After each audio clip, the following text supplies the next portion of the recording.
As most of you may know by now, Finland has an all-feminist government.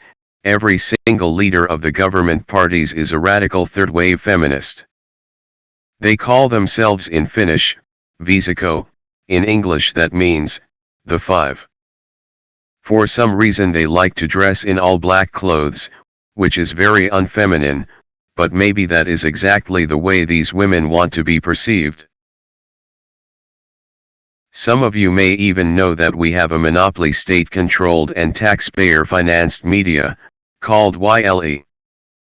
However, some might not know that this media outlet is tightly controlled by the government, only allowing for those opinions to be visible, that the government wants us to see. In a recent YLE state media article, the following information was given with the following title: Recommendations from the UN to Finland regarding the implementation of the elimination of discrimination against women. The UN Committee on the Elimination of Discrimination Against Women CEDAW, has given Finland recommendations on the implementation of the Convention on the Elimination of All Forms of Discrimination Against Women, the Ministry of Foreign Affairs informs. The recommendations concern, among other things, gender-based hate speech and mediation in cases of intimate partner violence. Finland must report on the implementation of the recommendations within 2 years.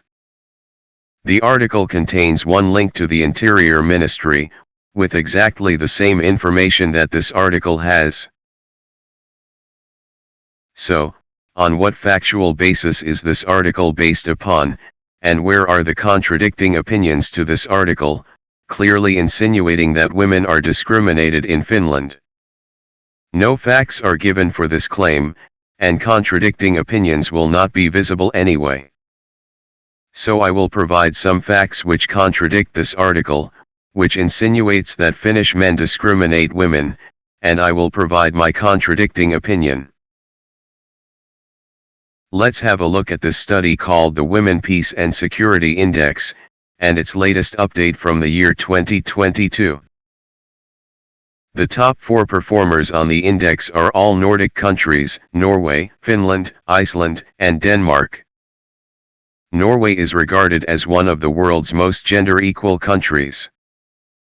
The main goal of Norway's efforts in the field of women's rights and gender equality is to expand opportunities for women and girls, promote their right to self-determination, and empower them.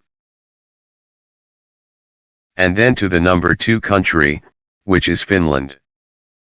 Finland has a long history of gender equality, having been the first country in the world to grant women full political rights in 1906. Women in Finland typically work full-time and have equal access to education and health care.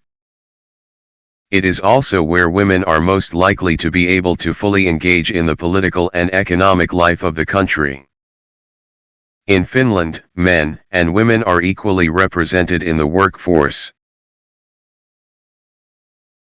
This is due to the availability of low-cost, high-quality childcare, work-life balance initiatives, and a policy that distributes family leaves more fairly across parents.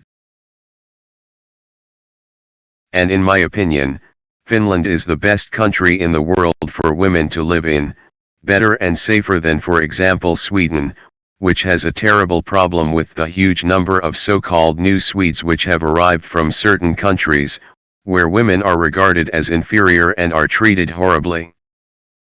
Also, I resent having to read state media YLE articles like the one I mentioned in the beginning, implying that Finnish men discriminate against women, and I equally resent not seeing contradicting opinions to this intersectional third-wave feminist garbage, which by the way is financed by the taxpayer with €500 million every single year. The real reason for this article is to prepare the feminist government's new law on restriction of freedom of speech, which is framed as targeting, or militaminen in Finnish. These women already get offended when somebody calls them a girl on Twitter, as you can see in this tweet by Prime Feminister Sanna Marin. It says the following: incompetent, inexperienced, Soko's cashier, girl, girl government, lipstick government, pantyhose government, threats, hate speech, painting. Yes, women run the government. Get over it. So, in reality this is about silencing the critics of this evil feminist government, that just forced an abortion on demand law through parliament, framing this criticism as evil misogyny and discrimination of women. But, luckily we still have at least one strong female member of parliament left, the Honourable Mrs. Päivi Räsänen. She herself is on trial for so-called hate speech for quoting the Bible. So, let us not forget Mrs. Päivi Räsänen, who is standing up and fighting for freedom of speech on behalf of all of us here in Finland.